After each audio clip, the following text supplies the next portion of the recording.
Irmãos, vamos abrir a nossa Bíblia em Malaquias, livro do profeta Malaquias, capítulo 1.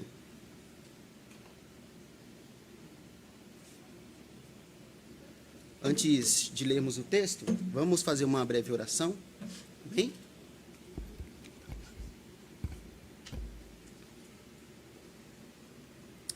Senhor Deus, diante do Senhor nós estamos, ó Pai, e pedimos, Senhor, nesse momento, que o Teu Santo Espírito, ó Deus, nos conduza, meu Pai, na Tua palavra, meu Deus, que é o martelo que esmiuça a penha, Tua palavra, meu Pai, que é como uma flecha, como uma espada, Senhor. Fale conosco, meu Deus, apesar de mim, tem misericórdia de nós, meu Pai, pois precisamos ser alimentados por Tua palavra. Assim nós oramos, meu Deus, em nome de Jesus. Amém. Irmãos, o tema dessa pregação de hoje é insensíveis ao amor de Deus.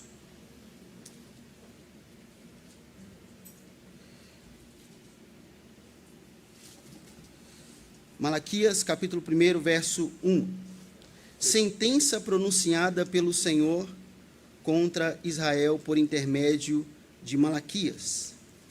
Eu vos tenho amado, diz o Senhor, mas vós dizeis, em que nos tem amado? Não foi Jacó, irmão de Esaú? Disse o Senhor. Poxa, então não está indo, não. Não te liga. Agora foi. Então vamos começar do início, de novo. Sentença pronunciada pelo Senhor contra Israel, por intermédio de Malaquias. Eu vos tenho amado, diz o Senhor, mas vós dizei, em que nos tem amado? Não foi Esaú, irmão de Jacó? Disse o Senhor. Todavia, amei a Jacó.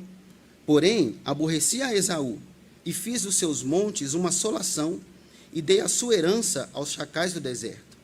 Se Edom diz, fomos destruídos, porém tornaremos a edificar as ruínas. Então diz o Senhor dos Exércitos, eles edificarão, mas eu destruirei. E Edom será chamado terra de perversidade e povo contra quem o Senhor está irado para sempre. Os vossos olhos o verão, e vós direi, grande é o Senhor também fora dos limites de Israel. Malaquias, ele é o autor desse livro. Malaquias significa aí mensageiro ou mensageiro do Senhor. Embora muitos acreditam que Malaquias não seja um autor desse livro, diz que esse mensageiro é um mensageiro oculto, que nós não conhecemos o nome, mas a maioria dos teólogos creem que Malaquias foi uma pessoa, e o significado do seu nome é mensageiro ou mensageiro do Senhor. A data desse livro, meus irmãos, o livro de Malaquias, ele não nos oferece nenhuma indicação clara sobre a sua data de composição. Porém, a maioria dos estudiosos concordam que Malaquias é um contemporâneo de Esdras e Neemias, meados ali do século V antes de Cristo. E quanto ao contexto desse profeta, o ministério do profeta de Malaquias ele aconteceu aproximadamente 100 anos depois do decreto de Ciro, em 538 a.C., que pôs fim ao cativeiro babilônico e também permitiu que os judeus retornassem à sua terra natal e reconstruíssem o templo. No caso aqui, o povo judeu estava cativo na Babilônia, Ciro se levanta, o povo ele é liberto e Ciro diz para o povo ir, voltar para suas casas, alguns não voltam, continuam, e eles começam ali na sua terra natal a construir a sua vida, e também tem relatos também da reconstrução do templo do Senhor. Ageu e Zacarias encorajam a reconstrução do templo com promessa de bênção de Deus e com o anúncio do enxerto das nações, prosperidade, paz e retorno da presença do próprio Deus. É um texto famoso de Ageu, que diz que a glória da segunda casa será maior que a primeira. Ageu está profetizando ali que essa reconstrução do templo, essas promessas de Deus. Porém, para os contemporâneos de Malaquias, que já estavam praticamente desiludidos, essas previsões que tanto Ageu quanto Zacarias deram, foram previsões que pareciam para ele como zombaria, porque nada estava acontecendo. O Senhor tanto prometeu, o Senhor disse que faria, disse que faria fazer e acontecer, e nada acontecia no período do profeta Malaquias. Então, o povo estava sentindo zombado por Deus pelo seguinte, porque após o cativeiro babilônico, o povo ainda estava debaixo de um domínio estrangeiro. Não havia um rei ainda sentado no trono ali de Israel. Eles também estavam sem ali a perspectiva de um rei no trono de Davi. Eles não tinham. O povo não estava recebendo as bênçãos que presumira que Deus tinha prometido e que pensava também que eles mereciam. Eles não estavam recebendo essas bênçãos ao olhar deles, na ótica deles.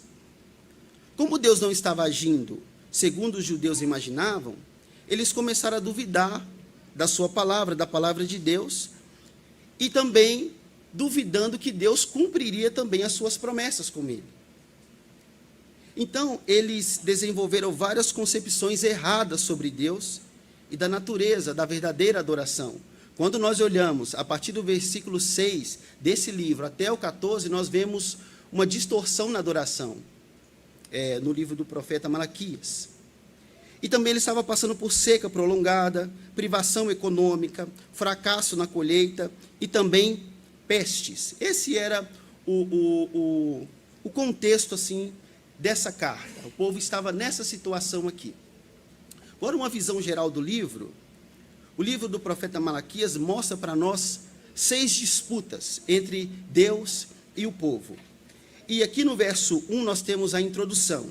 E a partir do verso 2 nós temos a primeira disputa. Deus declara teu amor de aliança a Israel e a rejeição de Esaú, que é o texto que nós iremos focar hoje. A segunda disputa é o chamamento para ser restaurada a adoração sacrificial adequada no templo. E a terceira disputa é a acusação aos infiéis pela injustiça do divórcio. A quarta disputa, a acusação aos infiéis pela injustiça sociais. A quinta disputa, chamamento para voltar a Deus e restaurar o dízimo na adoração, texto mais conhecido, eu acho, de Malaquias. E a sexta disputa, Deus declara sua compaixão pelos justos e o juízo sobre os ímpios. E a conclusão está no capítulo 4, verso 4 ao 6. Então, irmãos, esse é o contexto de Malaquias. É como o povo estava vivendo, desiludido quanto às promessas, estavam desiludidos quanto a um rei sentado no trono, porque não havia um rei no trono, havia um domínio do poder estrangeiro sobre eles, eles estavam sob uma seca prolongada, privação econômica, estava um caos no período de Malaquias. Então o profeta começa dizendo, a partir do verso 1, sentença pronunciada pelo Senhor contra Israel por intermédio de Malaquias. Essa sentença é uma declaração profética, um oráculo, um peso, essa palavra do profeta.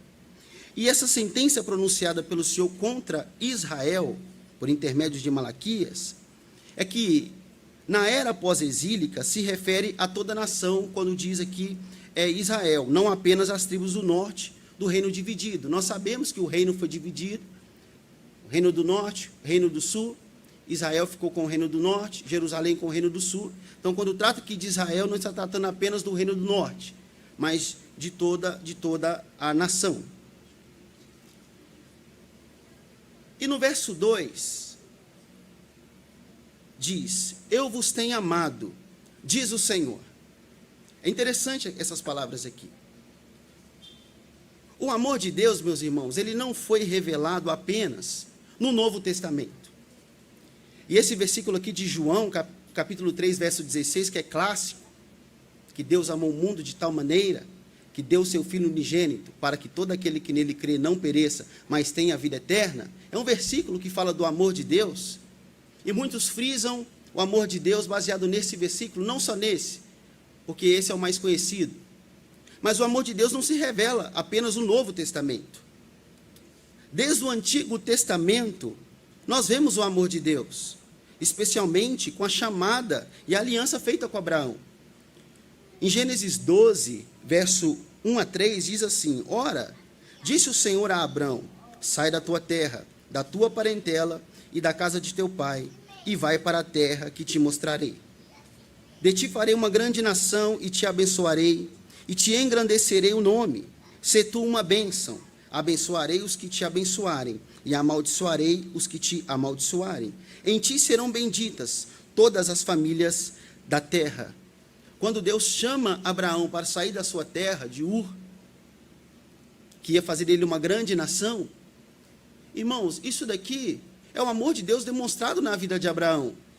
Quem era Abraão? Abraão, seu pai, um povo pagão, um povo que não adorava o Deus vivo, o Deus verdadeiro, e Deus chama Abraão por sua graça, e ainda faz dele uma grande nação. Outro texto também, se tratando de Abraão, Gênesis 17, quando atingiu Abraão a idade de 99 anos, apareceu-lhe o Senhor e disse-lhe: eu sou o Deus Todo-Poderoso, anda na minha presença e sê perfeito. Farei uma aliança entre mim e ti, e te multiplicarei extraordinariamente. Prostrou-se Abrão, rosto em terra, e Deus lhe falou: quanto a mim, será contigo a minha aliança, serás pai de numerosas nações. Abrão já não será o teu nome, e sim Abraão, porque por pai de numerosas nações te constituí. Far-te-ei fecundo extraordinariamente, e de ti farei nações, reis procederão de ti. Estabelecerei a minha aliança entre mim e ti, e a tua descendência no decurso de suas gerações. Aliança perpétua, para ser o teu Deus e a tua descendência. Dar-te-ei e a tua descendência a terra, as tuas peregrinações, toda a terra de Canaã em possessão perpétua, e serei o teu Deus. Aqui é uma promessa maravilhosa. Se nós não olharmos esses textos aqui como um amor de Deus, nós estamos completamente equivocados quanto ao amor de Deus. E esse amor de Deus se torna mais claro ainda, mais evidente, mais exacerbado ainda, quando nós olhamos para Deuteronômio, onde Moisés ele vai registrar o amor de Deus de modo eletivo. Deuteronômio 4:37 vai nos dizer: porquanto amou teus pais, e escolheu a sua descendência depois deles, e te tirou do Egito, ele mesmo presente e com sua grande força. Porquanto amou teus pais, e escolheu a sua descendência depois deles. A grande questão, irmãos, qual foi o crédito, o mérito, o que esse povo fez para que Deus o amasse? Nada. Nós sabemos que eles não fizeram nada. Apenas Deus o escolheu essa grande descendência, porque Deus os amou. Outro texto, Deuteronômio 7. Não nos teve o Senhor afeição? Nem vos escolheu porque fosseis mais numerosos do que qualquer outro povo, pois éreis o menor de todos os povos. Então esse texto mostra que Deus escolheu esse povo, não é porque ele era um povo numeroso, porque eles eram um povo poderoso, não era por causa disso. E o versículo 8 fala: mas porque o Senhor vos amava, e para guardar o juramento que fizera a vossos pais, o Senhor vos tirou com mão poderosa e vos resgatou da casa da servidão, do poder de Faraó, rei do Egito. Então, o amor de Deus, meus irmãos, ele não está apenas ali privado e escrito no Novo Testamento. No Antigo Testamento nós vemos o amor de Deus, principalmente com esse povo de Israel. Então, quando Deus diz: eu vos tenho amado, Deus não está mentindo. Da boca de Deus não sai mentira. Quando Deus diz que ama aquele povo, ele de fato ama aquele povo. Porém, o povo retruca. Aí começa a primeira disputa. Deus fala: eu amo vocês. Aí o povo diz: em que o Senhor tem nos amado? O Senhor fala que nos ama, mas o que o Senhor tem nos amado?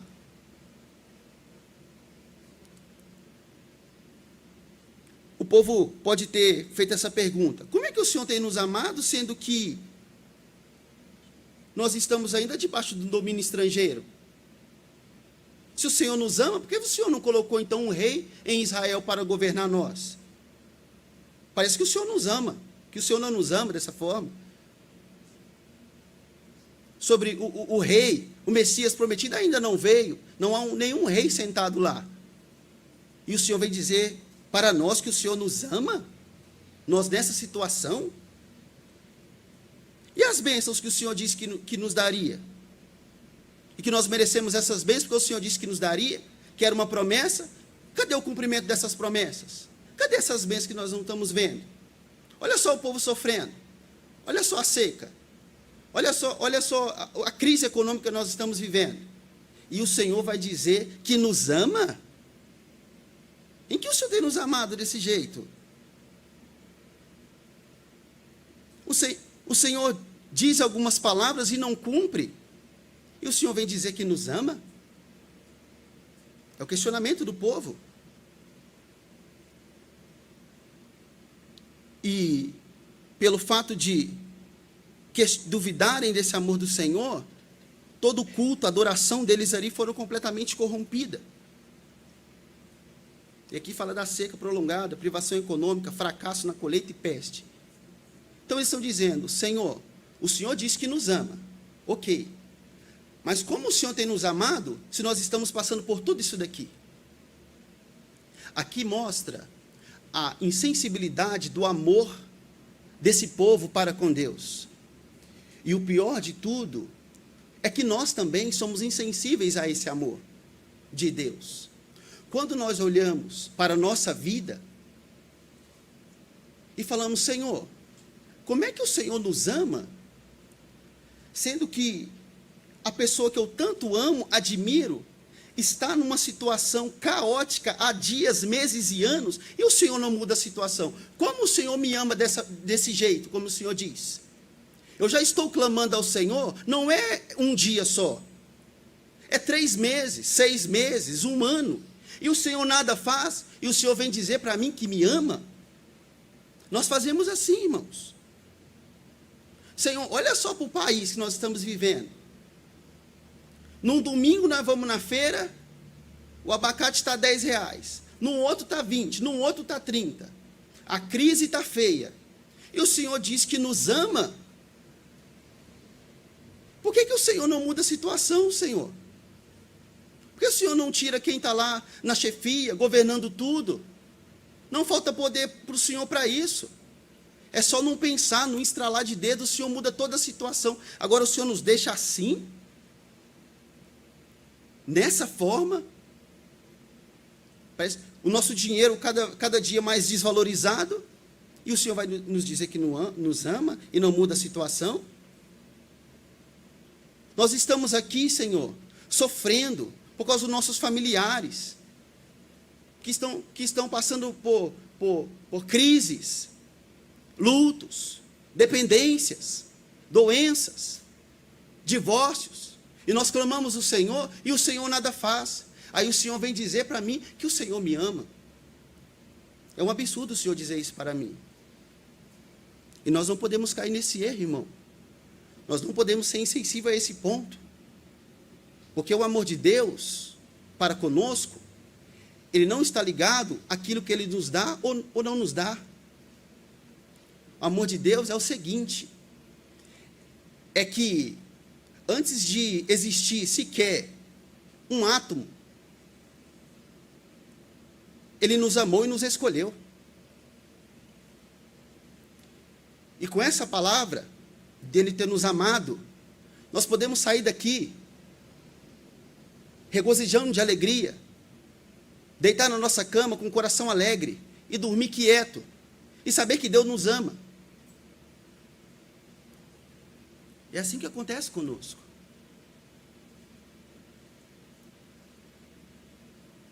Interessante é que Deus poderia muito bem dar uma resposta diferente a esse povo aqui. Eu falo que amo vocês. Aí vocês vêm e me retrucam. E Deus responde eles, irmãos, com a doutrina que nós conhecemos muito bem, a doutrina da eleição. Deus responde eles dessa forma. Não foi Esaú irmão de Jacó? Esaú e Jacó não eram apenas irmãos, mas eles eram irmãos gêmeos. Isso enfatiza, irmãos, a oportunidade igual que eles tinham, como os filhos de Isaque, de herdar das alianças feitas a Abraão. E Deus continua. Todavia, eu amei Jacó. Eles tinham direitos iguais, eram irmãos gêmeos. Mas eu amei só um. E por que eu amei só um? Porque eu quis. Eu escolhi ele. Foi minha graça. Segundo o beneplácito da minha vontade. E Deus ama Jacó com amor eletivo.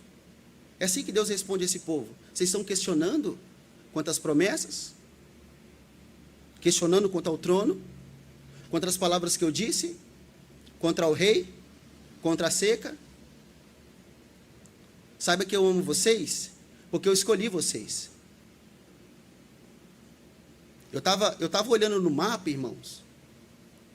Israel, no mapa lá em casa, ele é do tamanho de um grão de arroz no mapa. Eu peguei um grãozinho de arroz e coloquei assim, Davi Israel, um negócio pequenininho. Aí você vê o Egito, grandão. Eu nunca fui para lá, tenho vontade, mas no mapa a gente vê. É um povo pequeno. É um povo pequeno, que se você olhar assim, ó, não dou nada para esse povo. E Deus escolheu esse povo, Deus amou esse povo. Olha só o que diz Romanos 9, 11 a 13. E ainda não eram os gêmeos nascidos, nem tinham praticado o bem ou o mal, para que o propósito de Deus quanto à eleição prevalecesse, não por obras, mas por aquele que chama. Já fora dita a ela: o mais velho será servo do mais moço, como está escrito: amei a Jacó, porém aborreci de Esaú. O apóstolo Paulo, ele pega esse trecho aqui de Malaquias para afirmar, como nós conhecemos aqui, a doutrina da eleição e mostrar que Deus ama o seu povo de modo eletivo e não por aquilo que nós fazemos. E a confissão de fé de Westminster vai nos dizer no capítulo 3 a respeito dessa eleição. Segundo o seu eterno e imutável propósito, e segundo o seu santo conselho e beneplácito da sua vontade, Deus, antes que fosse o mundo criado, escolheu em Cristo, para a glória eterna, homens que são predestinados para a vida, para o louvor da sua gloriosa graça. Ele nos escolheu de sua mera e livre graça e amor. Esse é o amor de Deus, o amor eletivo. O amor de Deus não se baseia naquilo que temos, ou que pedimos para Deus nos dar, ou naquilo que não temos. E não por previsão de fé,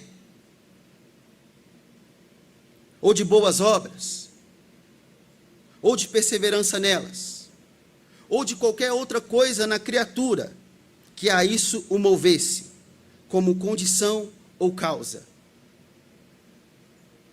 Deus, irmãos, nos ama, não por aquilo que fazemos, ou perseveramos naquilo que fazemos, mas Ele nos ama, segundo o beneplácito da sua vontade, antes que o mundo fosse criado. E nós podemos nos deleitar nesse amor, e nós devemos ser sensíveis a isso. Nós devemos estar atentos a essas coisas, porque eu sei que a minha vida, a sua vida, a vida de todos que me ouvem, eu sei que a vida não é fácil para ninguém. E se nós não tivermos sensibilidade que Deus nos escolheu antes da fundação do mundo, por sua graça, e nós começarmos a questionar ao Senhor pelas crises que nós estamos passando, isso revelará em nosso coração uma insensibilidade quanto ao amor dele. E nós não podemos fazer isso. Nós não podemos ser como o povo aqui foi no período de Malaquias. Olha só o que diz João Calvino nas suas Institutas. A igreja é o povo de Deus. Não pode suceder que os que já são realmente seus membros finalmente pereçam ou se percam com um dano irreparável. Olha só que amor genial, irmãos. O apóstolo Paulo vai dizer assim: quem nos separará do amor de Cristo? Será tribulação, angústia, perseguição, fome ou nudez?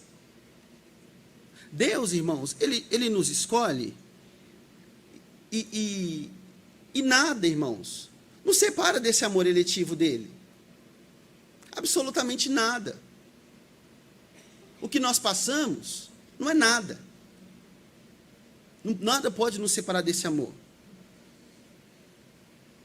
E aqui Calvino continua: pois sua salvação repousa em um fundamento seguro e sólido.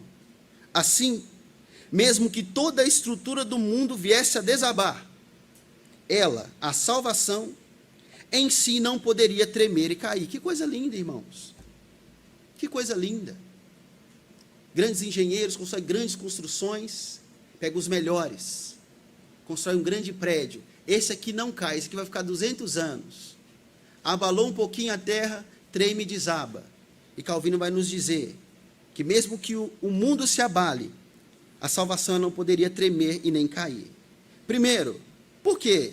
Porque ela tem a ver com a eleição de Deus. Não pode mudar, nosso Deus não muda. E nem falhar, o nosso Deus não falha. A menos que a sabedoria eterna também fosse de roldão, ou confusa, desconfigurada. E a sabedoria de Deus não é roldão, não é confusa, não é desconfigurada. Verso 3. Porém, aborreci a Esaú. Eu amei vocês com graça, mas eu aborreci a Esaú. E fiz os seus montes uma assolação, e dei a sua herança aos chacais do deserto. O verbo aqui, aborreci, significa ódio, odiar. Então, eu amei a Esaú, e eu amei Jacó e odiei a Esaú. Deus odiou a Esaú mesmo não tendo praticado nenhuma obra. Interessante que Deus também amou Jacó, não tendo ele também praticado nenhuma obra. E Romanos nos disse isso. Romanos 9:11. E ainda não eram gêmeos nascidos, nem tinham praticado o bem ou o mal, para que o propósito de Deus quanto à eleição prevalecesse, não por obras, mas por aquele que chama. Esaú não tinha cometido nenhum pecado. Esaú não tinha blasfemado de Deus. E Deus o odiou antes que ele praticasse bem ou mal. Porém, aborreci a Esaú e fiz dos seus montes uma assolação, e dei a sua herança aos chacais do deserto. Quando se refere aqui a fiz os seus montes uma assolação, se refere que a ocupação de Edom foi tomada pelos árabes nabateus. A Bíblia não vai nos dizer sobre esses árabes nabateus aqui. A gente encontra isso no livro de 1 Macabeu, que é um livro apócrifo, um livro oculto. E esses árabes, eles tomam a terra de Edom, eles assolam essa terra. E Deus fala que fez do monte deles uma assolação. Deus levanta esse povo para destruir Edom. Se Edom diz, verso 4, fomos destruídos, porém tornaremos a edificar as ruínas. Então diz o Senhor dos Exércitos, eles edificarão, mas eu destruirei. E Edom será chamado terra de perversidade e povo contra quem o Senhor está irado para sempre. Edom, os edomitas, são os descendentes de Esaú, irmão de Jacó. Os edomitas, eles são retratados na Bíblia, irmãos, como oponentes do povo de Israel. E Edom sempre se colocava ao lado dos inimigos de Israel, sempre. Eles nunca tiveram uma guerra direta, mas toda vez que o inimigo de Israel estava lutando contra Israel, Edom somava com os inimigos de Israel. E nós vemos aqui em Obadias, capítulo 1, verso 12 a 14.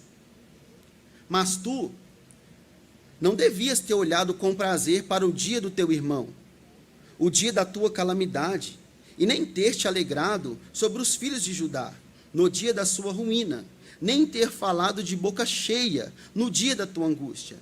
Então, os edomitas, eles zombavam, eles riam da calamidade do povo, quando o povo estava sendo arrasado. Não devias ter entrado pela porta do meu povo, no dia da sua calamidade. Tu não devias ter olhado com prazer para o seu mal, no dia da sua calamidade, nem ter lançado mão nos seus bens no dia da sua calamidade. Era assim que os edomitas faziam.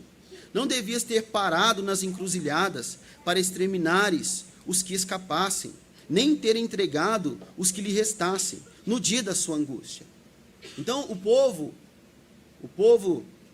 de Deus, quando estava fugindo ali pelas encruzilhadas, os edomitas os cercavam e matavam eles, roubavam os seus bens.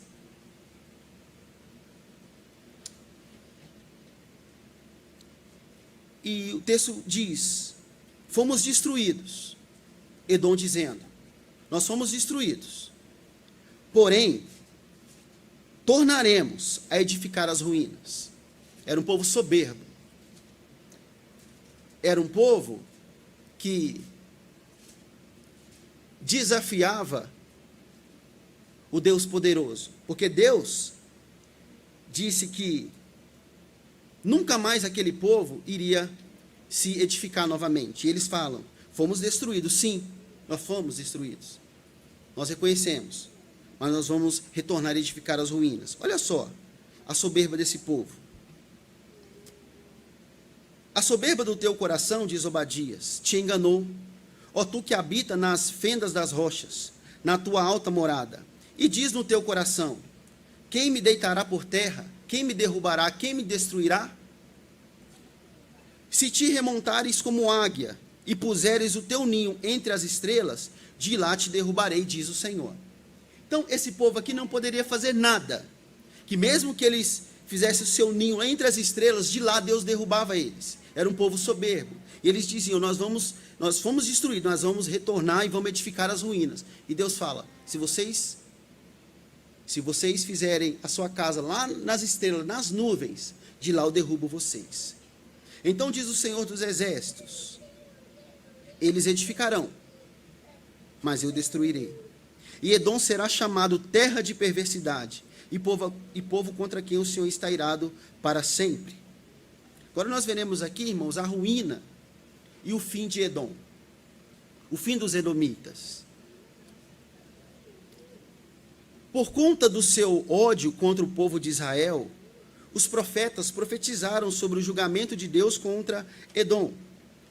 Ezequiel 25, 12 a 14 vai nos dizer: assim diz o Senhor Deus, visto que Edom se houve vingativamente para com a casa de Judá, e se fez culpadíssimo quando se vingou dela, assim diz o Senhor Deus, também estenderei a mão contra Edom, e eliminarei dele homens e animais, torná-lo-ei deserto, e desde Temã até Detã cairão a espada. Ezequiel 35, 15.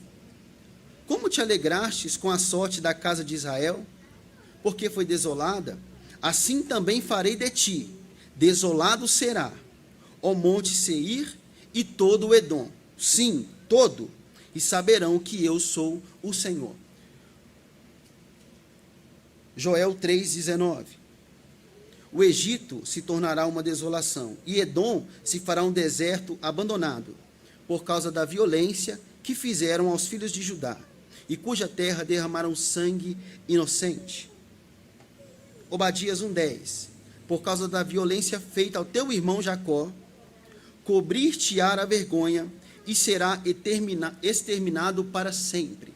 Esse texto de Obadias aqui é o texto mais claro, vamos se dizer, sobre a ruína, a destruição dos edomitas, quando Deus fala pela boca de Obadias que eles serão exterminados para sempre.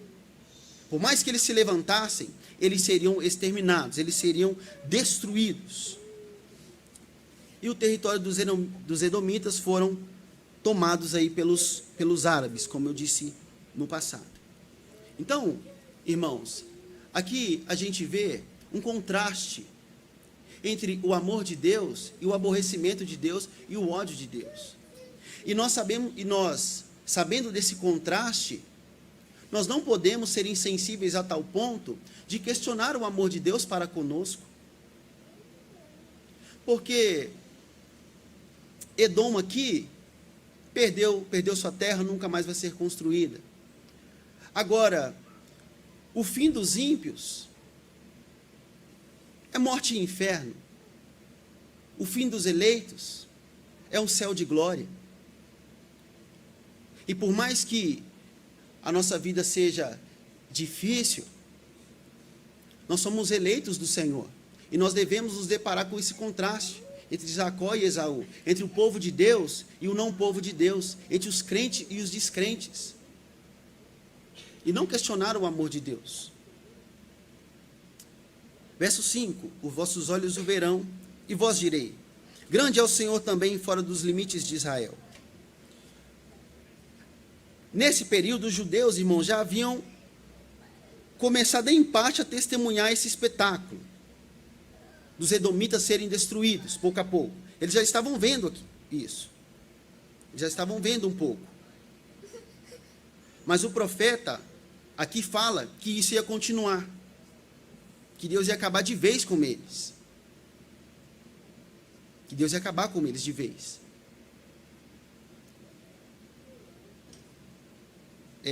Vamos abrir uma aspa aqui, irmãos. Tem um salmo, Salmo 73, o Salmo de Asaf, onde Asaf começa ali a questionar a Deus: ó Senhor, olha só para os ímpios. Os ímpios vivem bem. Os ímpios vivem uma vida sossegada. Homens que são arrogantes, têm a boca suja, homens que não adoram ao Senhor, eles vivem completamente bem. E Asaf estava numa crise. Falou: eu sou servo do Senhor e estou aqui numa luta danada, uma dificuldade danada, uma míngua danada. Até que chega no verso 25 do capítulo 73 de Salmo, ele fala assim: até que entrei na casa do Senhor e vi o fim dos ímpios. Parece que ali os seus olhos abrem. Os seus olhos abrem e ele fala: olha, eu estou equivocado. Porque por mais que esses homens vivem uma vida boa lá fora, eu sei muito bem o fim deles. Eles podem ter muitos carros, muitas propriedades, eles podem praticar todo tipo de injustiça e mesmo assim não ser condenado, mas eu sei muito bem do fim deles. Foi isso que caiu a ficha sobre a cabeça de Asaf. E aqui o povo já estava começando a ver o povo sendo destruído. E nós, meus irmãos, nós vemos muito bem, quer dizer, ainda não, mas nós veremos e sabemos que os ímpios serão destruídos. Por mais, irmãos, que há muita injustiça nesse mundo, um dia toda essa injustiça se encontrará com Deus justo e nós veremos quem vencerá. Deus não vai deixar passar ninguém, nenhum sequer. Nenhum ímpio vai escapar da mão do Senhor. Todos serão destruídos, todos serão. Por mais que nós não vemos esses ímpios no inferno com nossos próprios olhos, mas nós confiamos na palavra do Senhor que isso irá acontecer. Isso irá acontecer. É cruel dizer que ímpios padecerão no inferno, mas é a mais pura verdade, uma verdade de amor. E nós devemos dizer essas coisas, porque pode haver ímpios aqui que me ouvem, ímpios sentados aqui. E se você ainda não confessou a Cristo como Salvador, sabe que esse é o seu fim. Como dizia Spurgeon, né? O ímpio e o inferno é como um casamento. Só Cristo que faz o divórcio. É interessante, legal essa ilustração dele. Então o ímpio e o inferno está casado. Só Cristo pode fazer o divórcio. Suas obras não fazem o divórcio. Seu dinheiro não faz o divórcio. Sua capacidade não faz o divórcio. Somente Cristo faz o divórcio. Os vossos olhos o verão, e vós direi: grande é o Senhor também fora dos limites de Israel. Um comentário de João Calvino sobre essa passagem. O próprio evento irá extorquir essa confissão. Que confissão? Que grande é o Senhor também fora dos limites de Israel. Quando o povo olhasse Deus agindo fora dos limites de Israel, de modo soberano, governando toda a história, o povo, eles iam fazer essa grande confissão: grande é o Senhor também, fora dos limites de Israel. Nós sabemos, irmãos, que Deus, Ele domina sobre tudo, sobre todos, reinos e governos. Nós sabemos disso. Os incrédulos não sabem. Eles acham que vive uma vida segundo o curso do seu coração, eles que mandam, vive uma vida leviana, acha que tem um Deus na barriga, só que Deus, Ele é soberano sobre tudo. E um dia, irmãos, nós iremos dizer: grande é o Senhor também, fora dos limites de Israel. O próprio evento irá extorquir essa confissão, que grande é o Senhor, que eu realço muito a minha bondade para com você. Pois, embora os sinais da graça de Deus brilhassem por toda parte, e a terra esteja cheia de sua bondade, ainda assim havia na Judéia algo especial, de modo que nosso profeta não diz em vão, que sempre haveria motivos para os judeus celebrarem os louvores de Deus, por causa de sua generosidade para eles, mais do que para o resto do mundo. Então, quando esse povo olhasse para ele: olha, Deus tem nos preservado, Deus tem destruído todo mundo, Deus tem nos preservado, Deus tem sido generoso para conosco, e nós devemos louvar ao Senhor, engrandecer ao Senhor. E aqui, irmãos, eu quero trazer algumas reflexões para a nossa vida. A primeira é que Deus nos ama. Deus nos ama. Aí você vai dizer: mas isso é óbvio. É óbvio que Deus nos ama. Porque Ele nos ama. Ele enviou o seu Filho para morrer por nós sabemos muito bem disso. Mas há um texto, irmãos, um texto em Romanos, que diz mais ou menos assim, que Deus nos amou e enviou o seu Filho para morrer por nós, sendo nós ainda pecadores. A Bíblia vai nos dizer que Deus nos escolheu antes da fundação do mundo, e esse amor é um amor eletivo. E se nós sabemos que Deus nos ama de modo intelectual, de modo teórico, esse amor, ele deve ser externalizado na prática. Então, quando nós queixamos muitas vezes como povo aqui, nós estamos com falta de sensibilidade quanto a esse amor de Deus, quando nós olhamos para que Deus nos escolheu. Não há amor mais grande do que esse. Não há amor mais belo do que esse. Desastres, sofrimentos, crises financeiras, problemas familiares, doenças, não é sinal da falta do amor de Deus, irmãos. Não é sinal da falta do amor de Deus.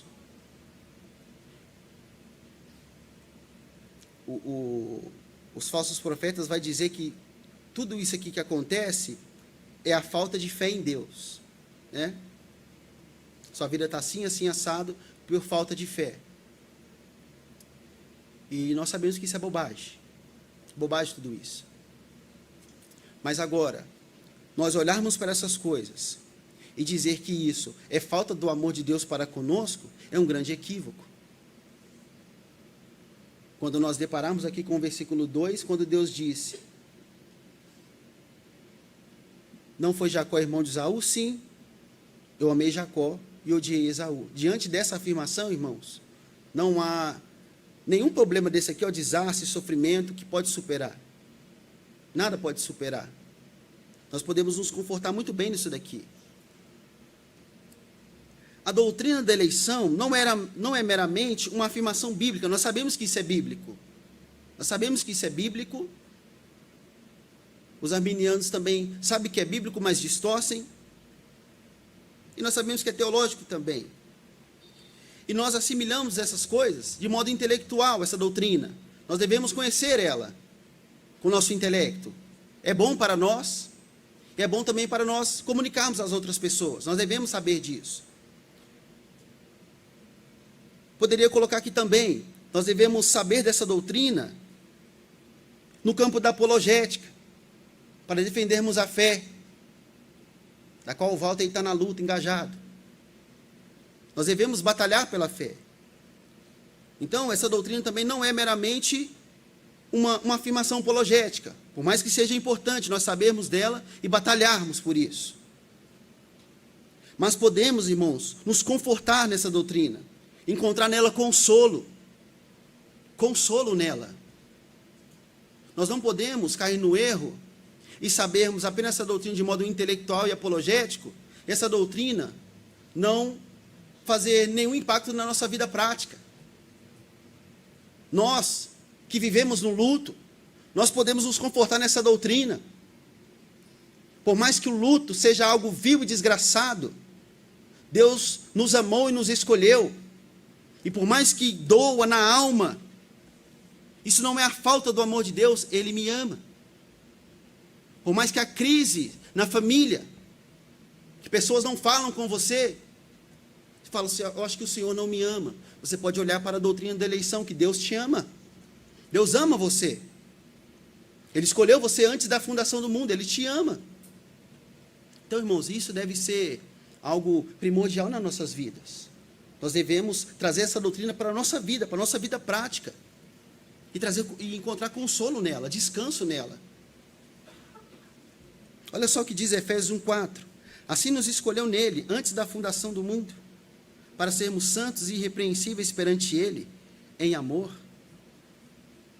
2 Tessalonicenses 2,13. Entretanto, devemos sempre dar graças a Deus por vós, irmãos amados pelo Senhor, porque Deus vos escolheu desde o princípio para a salvação, irmãos, pela santificação do Espírito e fé na verdade. 2 Timóteo 1,9, que nos salvou, chamou com santa vocação, não segundo as nossas obras, não por aquilo que fazemos ou realizamos. As nossas obras são como trapo de imundícia para Deus, mas conforme a sua própria determinação e graça, que nos foi dada em Cristo Jesus. Foi um amor cheio de graça, e antes dos tempos eternos. Não havia nada nesse mundo, só estava o Pai, o Filho e o Espírito Santo. E Ele olha,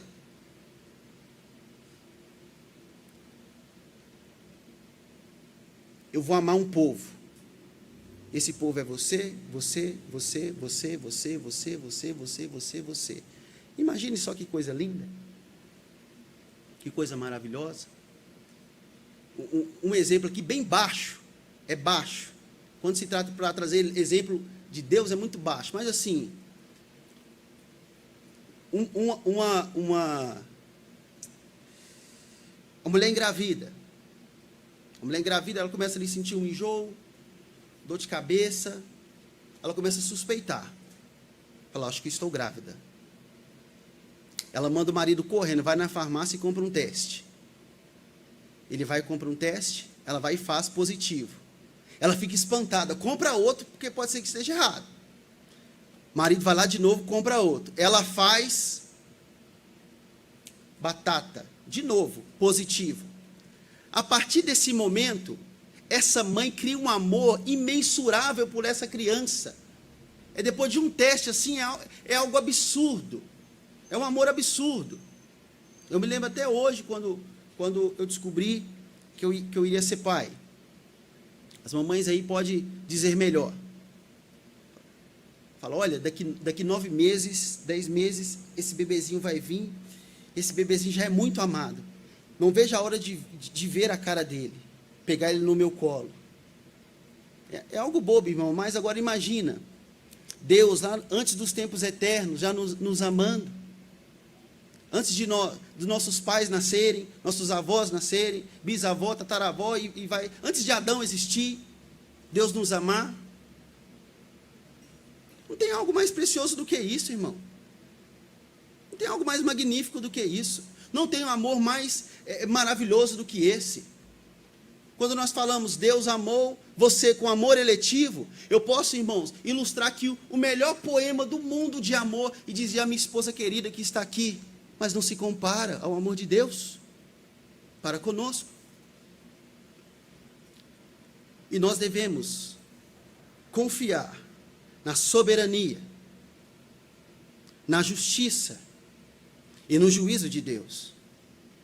Na soberania, porque Deus, Ele é soberano e governa sobre tudo. Há um texto em Atos, eu acho capítulo 4,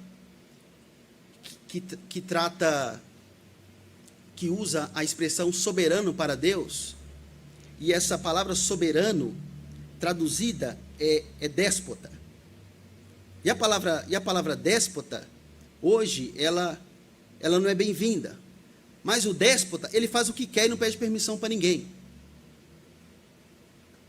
E Deus ele é assim. E nós podemos confiar nessa soberania dele. Deus é um Deus justo.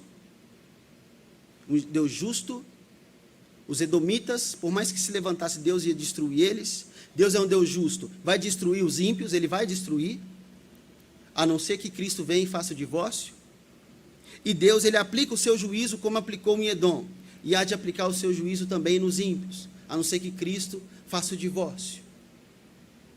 E nós, o povo escolhido do Senhor, iremos habitar com Ele, porque sua promessa é imutável. Amém?